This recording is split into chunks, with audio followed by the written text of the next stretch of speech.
सेपटे मुरली मरिबा खबर शुणी घर लोक समस्ते कांदुथिबे, खास करी तृष्णा। आउ सही परिस्थिति रे शारदा देवी तृष्णा को बुझाइया पई चेष्टा करिवे, कहिबे देख तृष्णा जहा किछि घटिगला ताको तमे बदली परिबानी, आउ सेइथि पई तू निजठू आमको अलगा करके रखनी। एमती रे ही भगवानकर सेया ही इच्छा थिला। एकथा सत्य जे तू मोर बहु हेले मु तते मो झियो करके रखिबी। एई ने मा तू किछि खाइनु टिके खाइदे। सेपटे तृष्णा मुरली पाई उपवास करथिबे, आउ मने मने कहूथिबे ए भगवान मु एबे कौन करिबी, माँ को मु केमती मना करिबी। तापरे तृष्णा चालाकरे गोटे गेम करदेबे, पुणी मिछुटारे कहिबे कि मुरली तमे एई देखो माँ सेठी मुरली ठिया होइछंती आउ मते चाहुछंती।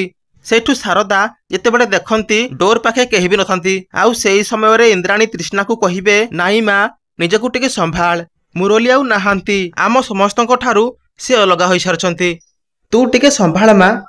एहा परे तृष्णा कहिबे मते एबे भोक नाही, मु खाइबा नै कि ऊपर को जाउची। तो दर्शक बंधु शारदा माँ तृष्णा को एते भल पाउथबार देखि काहाकू खुशी लागिला आमको कमेंट करंतु।